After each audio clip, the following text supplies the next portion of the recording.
Hello, I'm Matthew Jarron, Museum Curator at the University of Dundee and also organiser of the Public Art Dundee project.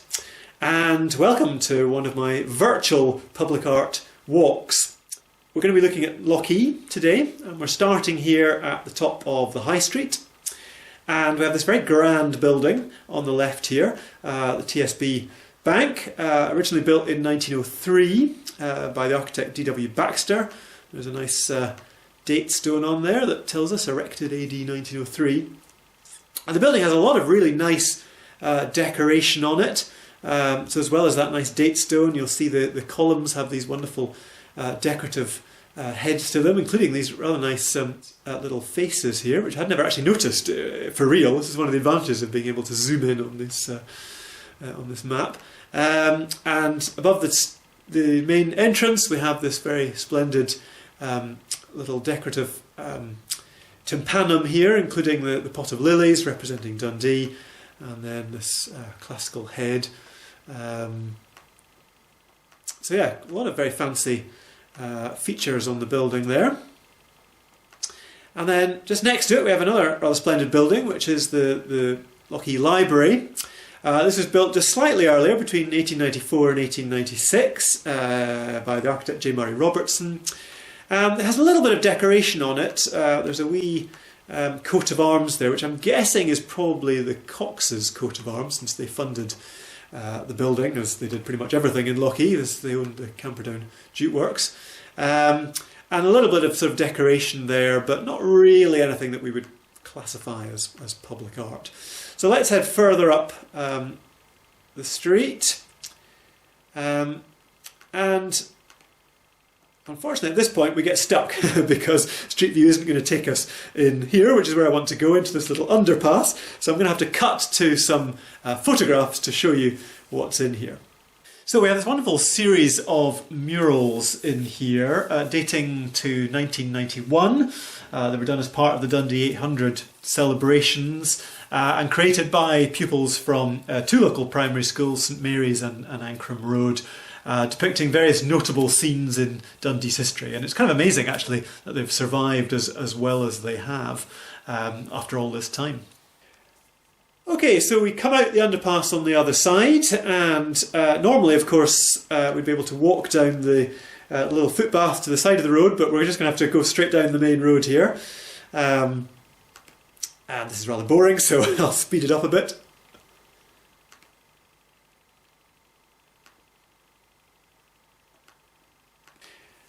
And here's another piece that unfortunately can't show you on the Street View, because again there was another underpass here which was later filled in when these new houses were built. They got rid of the underpass. And in 2018 mural was painted on it, Time for Change, as you can see from these photos. This is by the graffiti artist Simon Matheson, working with various local youths to create this rather splendid mural of Lochee past and present. Okay, we'll now carry on down to the roundabout.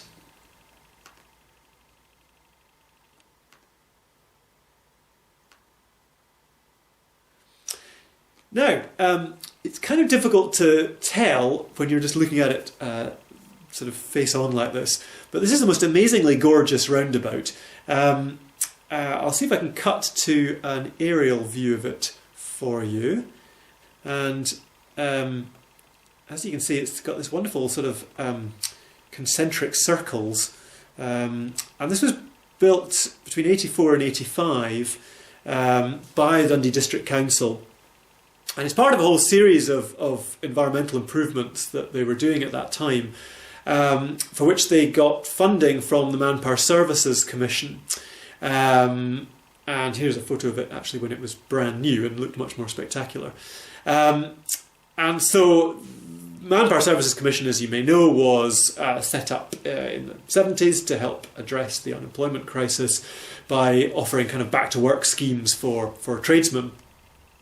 And it became even more necessary during the 1980s as the mass unemployment increased, And in Dundee, of course, that was very much the case, and the District Council managed to get quite a lot of MSc grants, particularly to fund bricklayers. And so a lot of the projects that they did involved doing quite complex brick arrangements as a means of teaching new skills to local bricklayers and thus helping them find work. And so this is an example of this where, clearly they didn't need to do anything as fancy as this, but, because they got this MSc funding, they were able to create something much more ambitious. And so we have this wonderfully, kind of beautifully designed thing that really needs to be seen from above to be enjoyed, I think. Okay, now normally at this point we would actually head into the high street. But because we have the benefit here of being able to speed up time, what I'm going to do is I'm actually going to take us along here to along South Road a wee bit. Oh, I'm on the wrong side of the road. Oh dear, that's better. Oh, I've done it again. Oh dear, it doesn't seem to... Gosh, I'm not very good at driving online.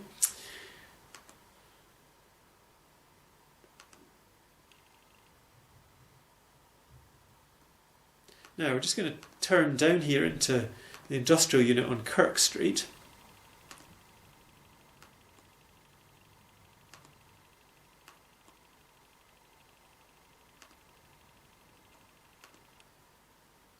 And there's a couple of interesting pieces tucked away in this industrial unit where you would never think to look unless, of course, you knew they were there. So the first one we can just see here, if I zoom in here. So this is a warehouse for abandoned ship and hard grind. Two businesses that are actually, the shops of which are on opposite sides of Exchange Street in the centre of town. And they're run by a chap called Rich Davies, who is a very talented artist as well as running this clothing shop and the barber shop. And so he created this wonderful, well, I assume he created this wonderful black and white mural just a couple of years ago. And he was also responsible for the abandoned ship shop. That's the clothing shop has a wonderful leopard mural outside it, and also there's a bar on Dock Street where he got the Australian artist Dean Jones to come and do this spectacular mural that you might have seen as well. But those will feature on another tour. Anyway, let's now carry on down here.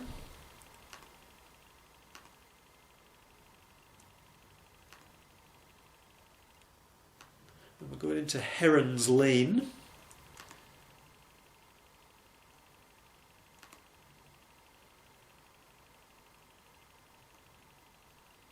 And right along at the end here,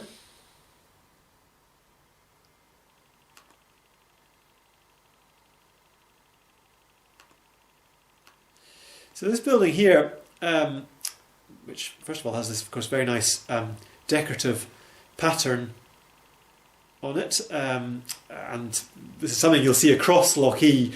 A lot of buildings were built in the late 80s and 90s with decorative motifs in brick that actually come from the patterns on Cox's Stack, which we'll come back to later. Probably the most, well, undoubtedly the most recognisable landmark in Lochee.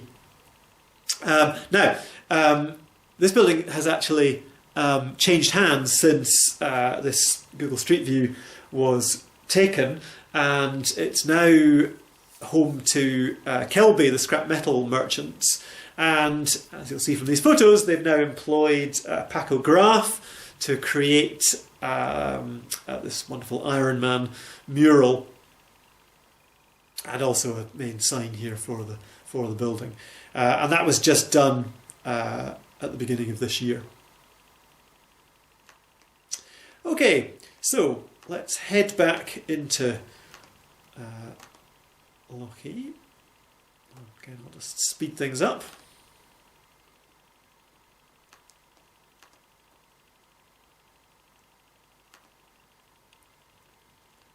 Right, so here we are going back round this very nice roundabout again. We can actually just have another look at it as we're doing that.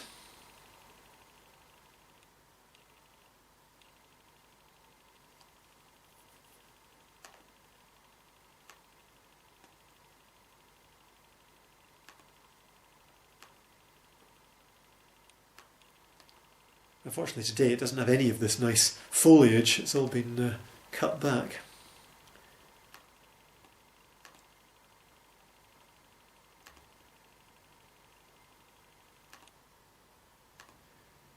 Okay, we're now going on to Bank Street, and we're just going to head up towards the High Street again.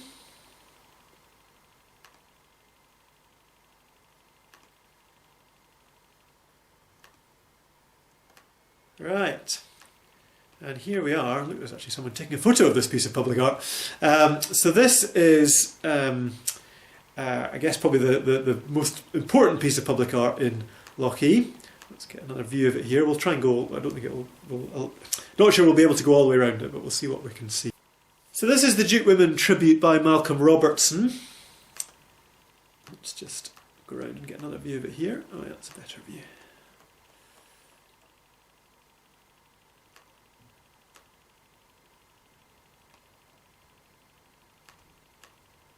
There we go. And this is a really interesting example of work of art that was funded through the Percent for Art scheme. This is something Dundee's benefited hugely. The City Council agreed to adopt a Percent for Art scheme in 2002. And what it means is that whenever there's any kind of major building development going on in Dundee, a certain percentage of the total capital budget has to be spent on public art. Now, often it's not 1%, it's often not even anywhere near 1%, but it has provided a huge amount of extraordinary art all around the city. Now, what normally happens is that the particular business that ends up funding this expects the art to be either on their building or immediately outside their building. But this was actually funded by the big ASDA that was down on Markirk Road, so some distance away. And thanks to some campaigning, particularly from a local resident called Stella Carrington, who had worked in the jute mills, she was able to... there was a kind of movement to actually have the statue not miles away on Markirk Road, but actually in the centre of Lochee. And to their great credit, ASDA agreed, and you know, it's a really good example of corporate interests and public interests coinciding, I guess. So there have been calls to have a statue or some kind of art commemorating jute women for many years, and in a way it's kind of ridiculous that it didn't happen sooner. I mean, this is 2014, so it's, you know, just a few years ago. And Malcolm Robertson, the artist, it's kind of an interesting combination, because on the one hand you have this quite abstract sculpture, this wonderful piece of sort of twisted Corten steel, and the sort of various symbols of the machinery of the jute mills and so on. But then of course you also have these very realistically carved figures of a woman and a child to remind us that of course children had to work in the mills as well. The adult figure is actually based on Stella Carrington herself, and the figure was actually a local Lochee schoolgirl who I think her family had worked in the mills.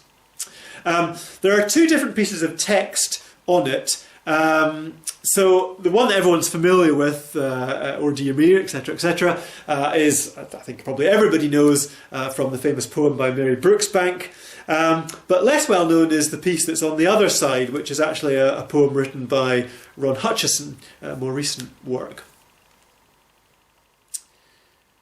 Okay, right, so now if we just go across the high street to the other side of the road, we find this very interesting gate here. This is Kelly's Bar. You can probably guess it's an Irish pub. And so here we have this classical kind of Irish heart and the clover motif, and the little Celtic knotwork above the gate there. It's rather annoying that this car is just in the way, but we'll cut to some photos to show it more clearly. This is by an artist called Mike Docking, done I think sometime late 90s, early 2000s. I don't actually have an exact date for that, so if anybody knows, do let me know. Right, let's now head further up the high street.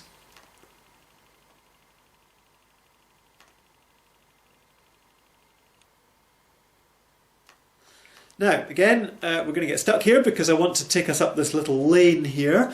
So you'll just have to imagine walking through this lane, and then we will emerge on the other side. Okay, so here we are on the other side of that little lane, and we've come out into this car park on Camperdown Street. And first of all, I just want to draw your attention to, well, first of all, this pattern on the ground here. And again, this is an example of motifs that were picked up from Cox's Stack, which we can now see in the background here. And also there's rather splendid sort of lamp stands here, which have this really nice little detail on them here. And again, there's sort of little patterning on the brickwork that again is taken from the Cox's Stack. And again, this is just a really nice example of the kind of level of detail that Dundee District Council was putting into its landscaping projects in the late 80s and early 90s. They did a huge amount to really transform the visual appearance of the city.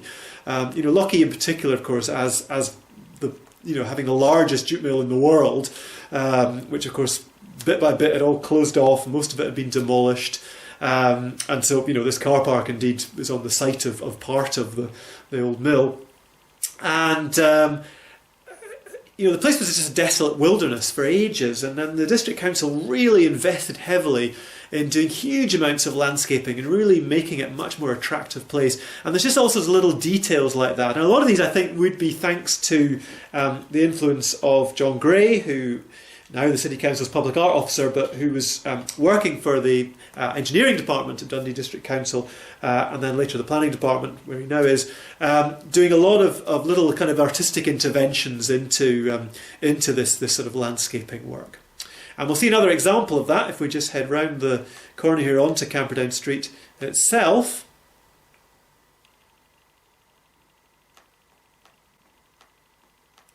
Namely this rather wonderful brick mural here.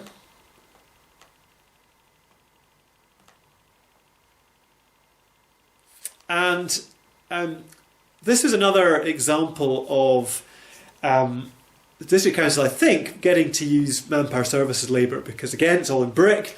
They did a lot of brick murals, which John Gray designed, and quite often, as with here, this was a row of houses or flats which had been, partly cut off and leaving this sort of rough gable end, and then the council decided to sort of face it with this brick facing, and then as part of that they created this nice mural design, again obviously based in a fairly abstracted way on the design of Cox's Stack. This would have been, I think, around about 1987, and in fact there's a whole series of brick murals like this on gable ends around Dundee, all of them designed by John. Okay, so now we're going to carry on heading up to the top of Camperdown Street. So we've come out onto Methven Street, and here we are at one of the main original entrances into Cox's Camperdown works. And as you can see, we have this absolutely beautiful pair of lamp stands here.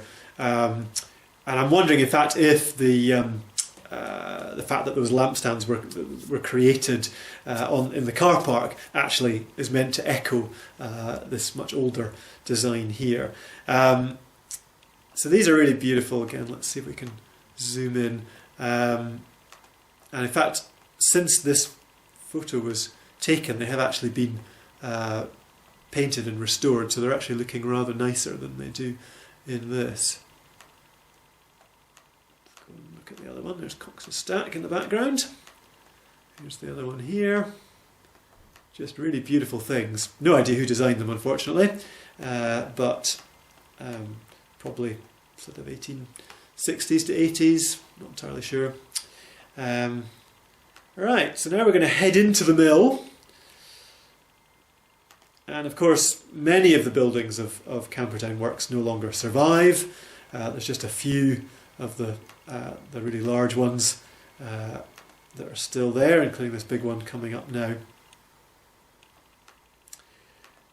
But of course, in some cases, like with this one on the right here, they've just kept the outer shell of it and then created this nice courtyard inside. So it's nice that, you know, at least they kept that part of it. Right, so now we're going to carry on down Methven Street, round the back of this huge, great building.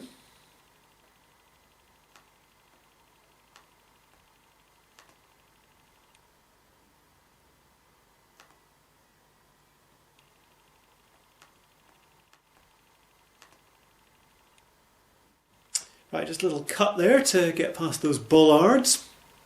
And here we are on Eastwell Road. So we come around to this, again, another sort of frontage from part of the old mill.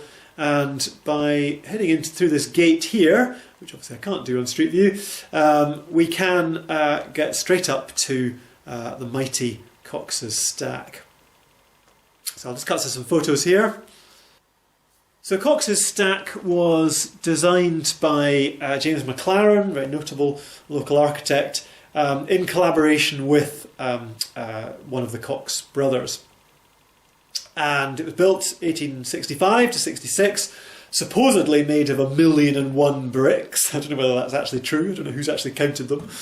And it's just the most extraordinary thing. There is nothing else like it in Scotland, and virtually nothing else like it in the whole of the UK. It's very rare to have such an incredibly richly decorated industrial chimney. And clearly there was no need, it's just a chimney. It doesn't need to have all this amazing decoration. But it is, I think, part of, well, it's part of Cox's particular kind of statement of intent of saying, you know, look how beautiful our factory is.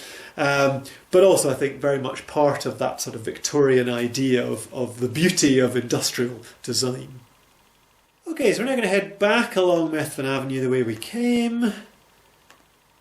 And of course, just while we're doing this, just pointing out again some more of that decoration on the sides of these houses. I think these are 1990s.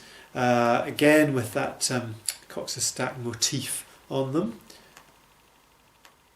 Here's a nice example here.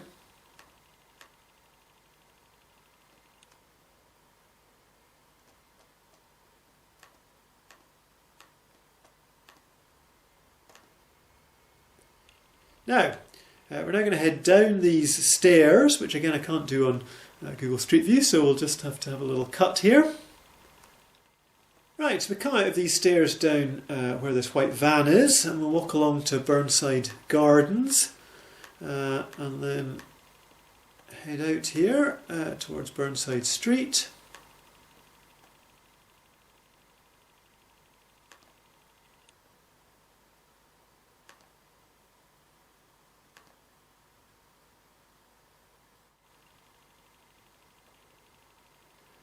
Now, interestingly, when we come out here, we actually see our next piece of public art just about to be created, in fact. They were obviously still doing up all this whole area, but this has now been transformed. What if we move along, if it makes any difference? No, it's still a building site. So where this whole building site here is, this has now been transformed. And there's now this very splendid mural here by an artist called Saintinel, or Mark Cruncher, that was done in 2016.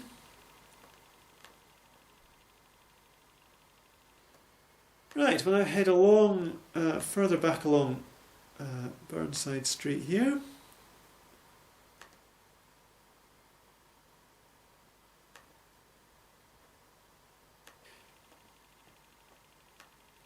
Right, so we now arrive at the corner of Gray's Lane, and we have this very splendid building which was designed by the architects Allen and Friskin in 1935 to 6. This is St Mary's Primary School, and this is actually, I think, one of the undiscovered Art Deco gems of Dundee. It's absolutely covered in beautiful little details, you know, just little things like the little brick design there, the little signpost there.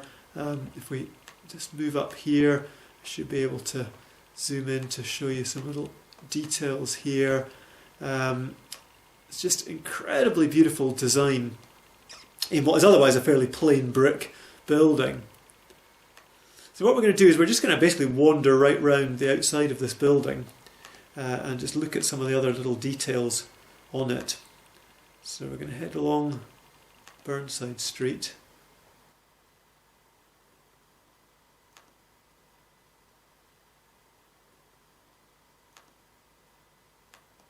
So now we'll head up St Mary's Lane.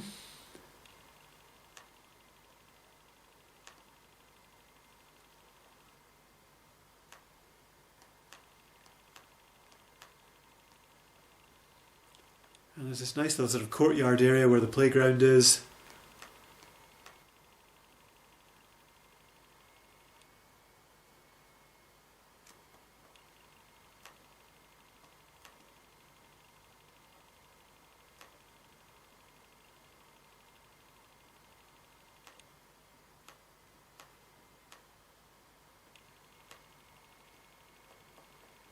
Again, more really nice little iron details there. Look at that. Isn't that gorgeous?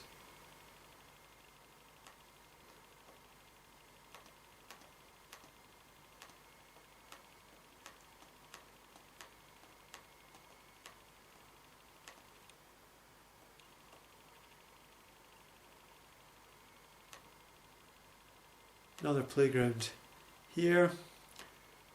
This one's got a really nice sign, which unfortunately, because the gate's open, you can't really see, but I'll cut to a photo to show it more clearly.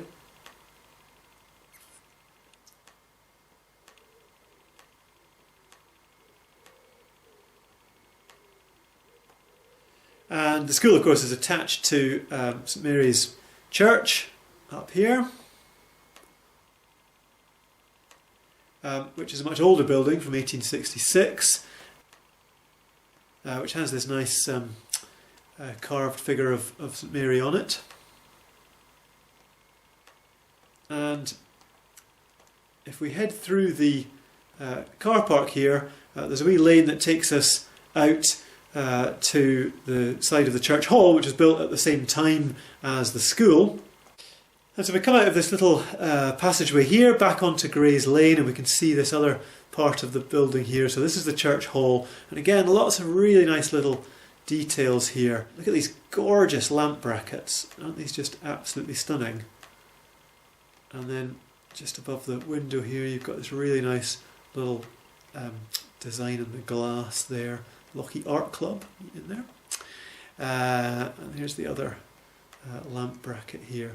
So just is, you know, what seems at first to be a very plain building is actually covered in just so much really gorgeous Art Deco detail. I think it's just an absolute stunner of a building. Right, so getting to the end here, we're just going to head back down Gray's Lane.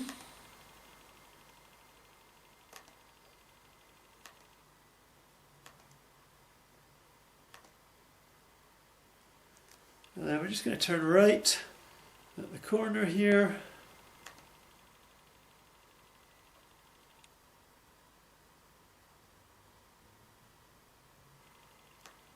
And then just on the corner we have this beautiful little garden area. This is Lochee Community Garden, and as you'll see it's got this really nice mosaic here.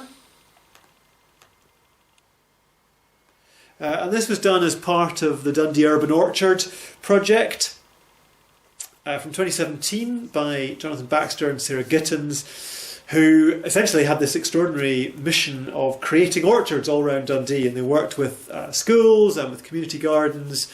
And I think their definition of an orchard is that it has to be at least 5 trees. So here are the trees. So here's a little orchard, and they also created various little artworks like these mosaics.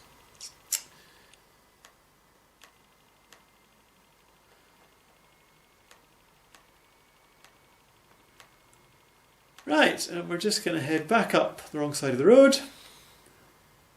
Try not to get run over.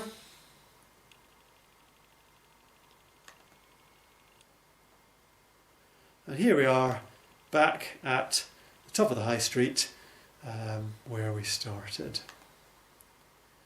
So I hope you found that interesting. Not quite as energetic as doing the actual walk, but still somehow seems to take almost as long.